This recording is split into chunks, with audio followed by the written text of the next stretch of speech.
It's a brand new spanking week on Evan and Tiki. Welcome in. The New York Mets are a first-place team. Rory McIlroy completed his masterpiece by winning the Masters. It only took him 11 times. The New York Knicks know who their first-round opponent is.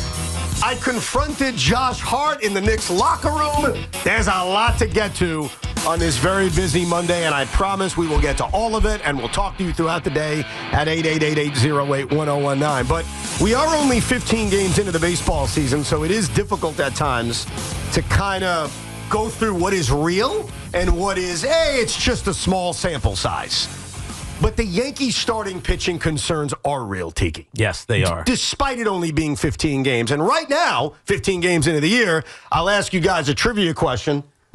Which starting pitching staff has the worst ERA in Major League Baseball? It's got to be the Yankees, otherwise you wouldn't be asking. That's true. That's a good point. It's not the Tampa Bay Rays. It's the New York Yankees. I think that's real.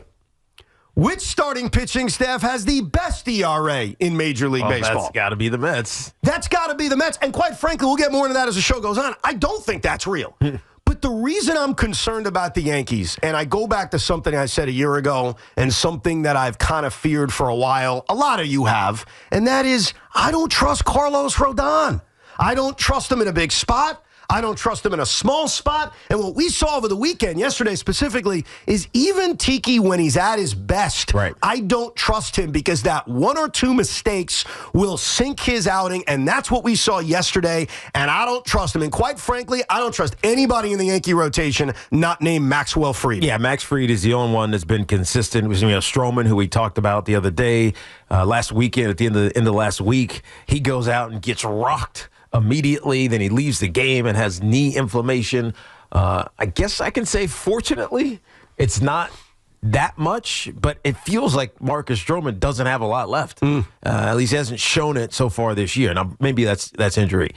Carlos Carrasco is just shot.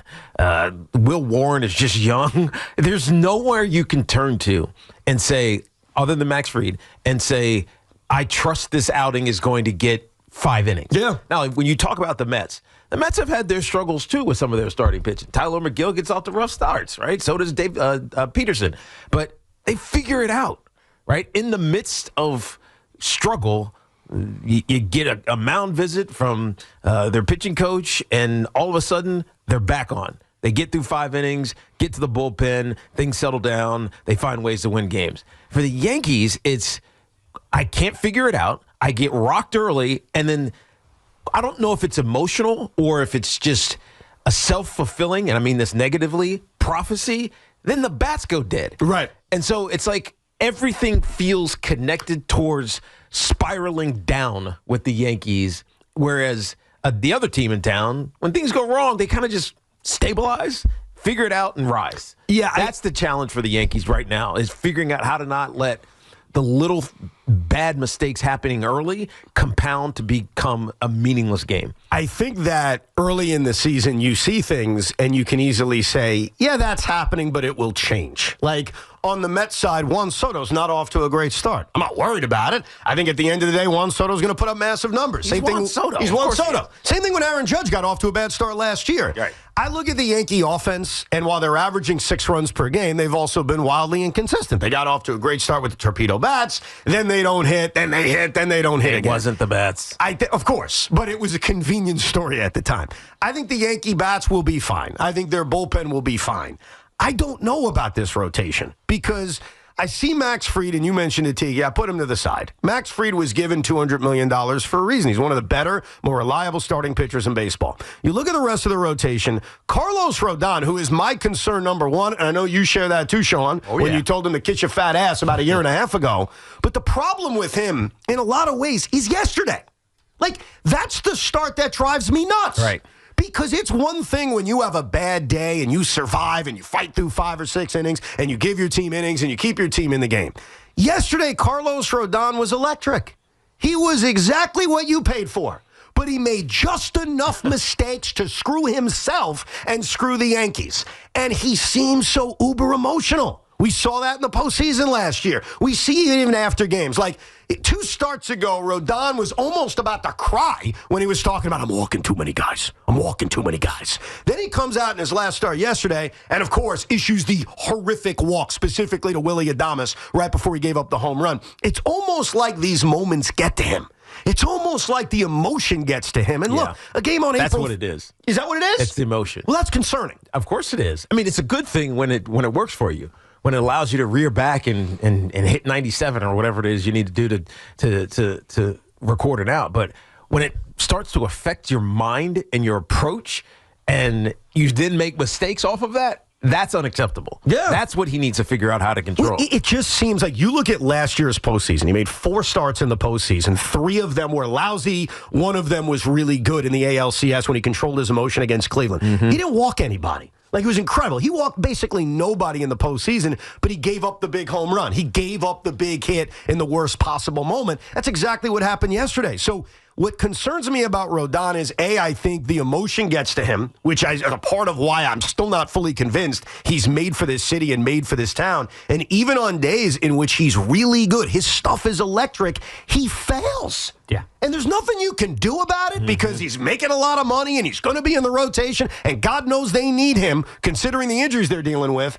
But he is probably the face of my worries around the Yankee rotation. There's no doubt about it, Evan. And also, now we're talking about a career pattern that cannot be ignored.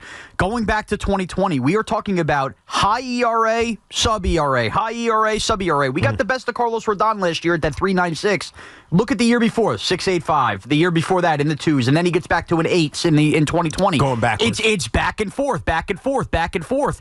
The trend is too much to ignore. He's going to be like this all year, where you feel like you get dominant innings and complete implosion in others. And what the Yankees have to do and have to figure out, and hopefully part of that is Clark Schmidt coming back, they just can't rely on him, salary be damned, to be this number 2 guy and think that every turn through the rotation you're at least going to get a Max Fried and a Rodon start. I'm sorry, his inconsistencies tell me he has to be counted on more like the 4th, 5th starter on this team. And that's why you mentioned the guy's name. Clark Schmidt is on his way back this week, and in his first start back, he's probably not even going to be allowed to throw that many pitches, but they need him. I mean, Clark Schmidt has all of a sudden become one of the most important New York Yankees because Carlos Carrasco, and he'll be on the mound tonight in what may be his final start as a Yankee. We'll see. I think the Marcus Stroman injury has kind of saved him a little bit. We'll see how severe that is. But Carlos Carrasco stinks. I mean, no one's trusting him. Will Warren's an X factor because I think in his 3 starts he's been effective. 2 out of 3 have been good. Pitch well Saturday. He did, but he doesn't go deep into games, and you don't know what to expect from him. And then you wait for the cavalry to come back. Luis Gil, God knows when he's coming back. And you mentioned with Stroman, he's down for now, but he has been so bad to start this season. Friday night, and here's why I can't blame the weather. I can't blame the weather because the Giants had to play in the weather too. Yeah, that's a good point. It's not like, the weather stunk. That's why Marcus Stroman couldn't get a freaking out before he gave up 5 runs. So there are a lot of questions around this rotation, and it's concerning because I think coming into this season, the reason I believe the Yankees were going to win the division, the reason I thought the Yankees would be fine, was because I thought their starting pitching would be their strength. And now, if the Yankees are going to have success, they're going to have to score a lot of runs. It was their strength until it wasn't, and it happened very quickly for the heel injury, and then obviously with the Tommy John that Garrett Cole had to go through. So all of a sudden, their biggest strength became now their biggest liability, and the challenge is that there's not easy answers, right? There's not this ready. Well, we thought Will Warren would be that kid, but there's not that ready and willing, able arm in the AAA, the AA that's ready to come up and fill that role. And maybe they have to do that at some point just to see. But do you trust that? No. I don't trust that. No. And so they would have been here already. And so at this point, where do you turn to if you're the Yankees? And it's too early to start saying this is desperation moments, right? We need to trade for somebody. It's way too early to do that.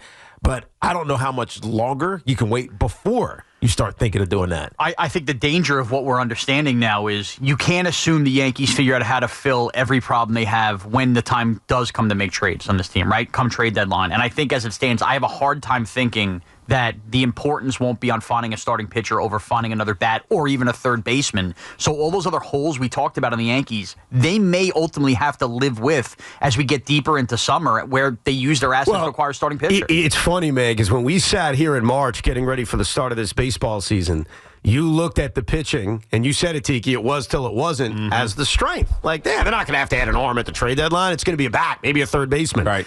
I have more confidence in this Yankee offense being the strength of this team, granted through only 15 games, than I do the rotation. Because I can see where the Yankee offense will be their strength. You can see where, despite a bad defensive play yesterday by Paul Goldschmidt, it looks like he's having a renaissance season. You can see Anthony Volpe having a much better year than a year ago. You can see Aaron Judge being the monster that he is. You can see Ben Rice, who every day, by the way, I got to point this out from a different person. I get text messages comparing Ben Rice's numbers to Juan Soto's numbers. Every day. Every day I get it. Some are calling him the best 22 in New York. Oh, no, I've got that message, too. Like, on cue. Well, maybe, you know how you flip that, Evan? How do I flip that? You say, the record?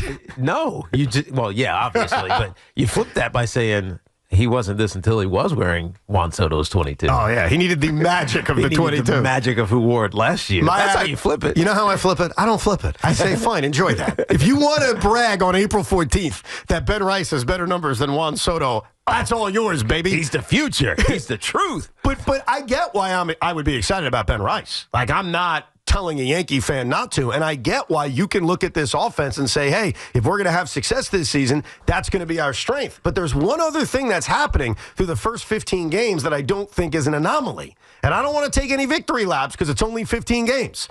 Despite the New York Yankees being 8-7, despite the Yankees having lost 4 consecutive series, despite the Yankees having the worst starting pitching ERA in baseball, despite the Yankees getting subpar pitching so far from their closer, Devin Williams, the New York Yankees at 8-7 are 1 game off having the best record in the American League.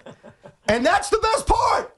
Despite all the flaws we may talk about today and throughout the season, everybody else has as many flaws, if not more. Right. That's the reality of Major League Baseball. And we always know this. It's early in the season. I mean, you're only 16 games in, 15 some of these teams. And so nothing has really been decided yet. Nothing has been set in stone. This is what it's going to be for the rest of the year. And the Yankees, as inconsistent as they've been, just a game over 500, are one of the best teams in the American League still. So it doesn't necessarily matter. That's the good part. There's no one else in this league that's that much better. And the answer to the rotation issues, unfortunately, is everyone's going out there every 5 days. They just need to be better. Right. Carlos Rodon needs to be better. When he has his excellent stuff, he can't commit the big walk right before he gives up a 2-run home run. Can't happen. They're going to need Clark Schmidt when he returns this week to be the guy we saw last year before he got hurt. We're going to need to see Will Warren at least be an effective 4 to 5 inning back of the rotation arm. And yes, you're going to continue to see need to see Max Fried be a top of the rotation arm because there isn't anything you could do about it. There's no trade you're making in the middle of April. There's no super prospect you're calling up tomorrow to save things. It's just a matter of taking stock through 15 games. What's real and what's not real. Like, I look at this offense, I think they can score a lot of runs. I feel better about the offense today than I did going into the start of the season. I feel worse by a lot about the starting pitching. So can it change? Will it be the thing that derails their season? We'll get your calls coming up at 888-808-1019. But something else happened over the weekend that needs to be addressed. I saw something with my own 2 hazel eyes I don't think I've ever seen before. We saw a manager say, I quit. We saw a manager say, this game is over. I'm going to pull a tiki, and I want to leave early. We'll address what happened at Yankee Stadium on Friday night. Plus, is there a controversy surrounding Juan Soto? We'll try to address that coming up. Plus, the Masters.